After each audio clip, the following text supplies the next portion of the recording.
Well, all right, everybody. I'm Logan Alec. I'm a CPA, and this is my update for Friday, March 12th. Some of you may have seen President Biden's speech last night. It was only around 20 or 30 minutes long. I'll put a link to the recording as well as a transcript for anyone who wants to check it out. Link in the description below to those items.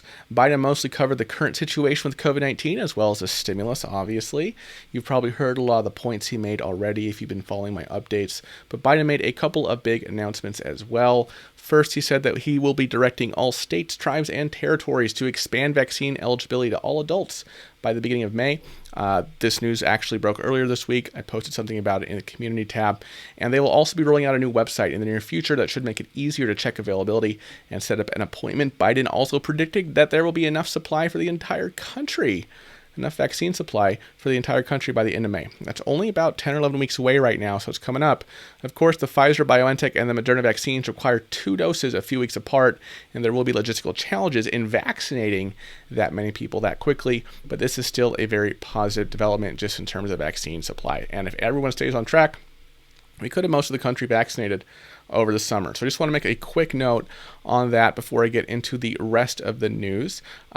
President Biden reiterated a lot of what we already know about the relief bill, but this new timeline is very optimistic compared to what I think most of us were expecting in terms of vaccination timeline that would push, later into the year.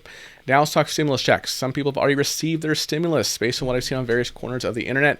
I've seen people post that their Turbo card got stimulated, Green Dot got stimulated, Chase Jackson said they got theirs on Green Dot today. I've seen people talking about having access to their funds in Chime, Ray 1144, Will H, Savage Steward.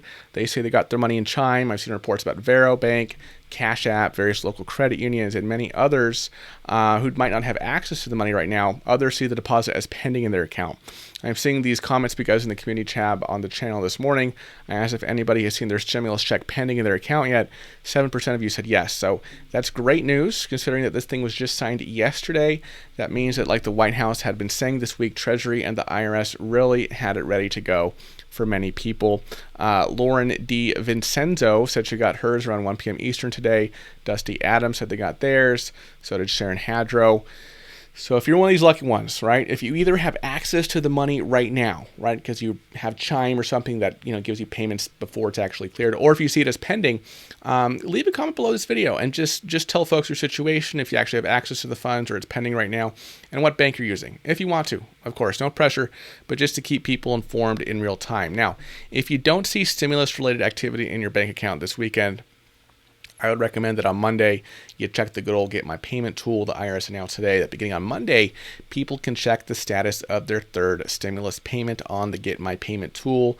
The IRS is saying that this tool will be updated on a regular basis starting this coming Monday. The vast majority of stimulus payments will obviously be made via direct deposit, but of course others will receive a paper check or a debit card in the mail. If you're on Social Security, VA benefits, SSI, SSDI, you shouldn't need to take any action except if you have a dependent the IRS doesn't know about. The IRS says if you receive your third stimulus payment and it does not include a payment for your qualified dependent, and that qualified dependent did not receive a stimulus payment, then you must file a 2020 tax return to be considered for an additional third stimulus payment for that dependent, even if you don't normally file. Because remember, adult dependents are eligible this time around.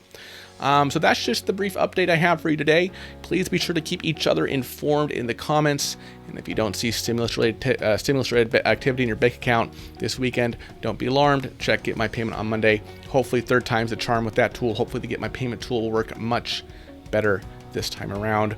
I did see some questions about the increased child tax credit for 2021 that passed with the stimulus bill. I actually made a video about that this morning. You can see a link to that video on the next screen, as well as a link to another choice video from the archives. I'll see you over there. Have a great Friday evening, everybody. Bye-bye.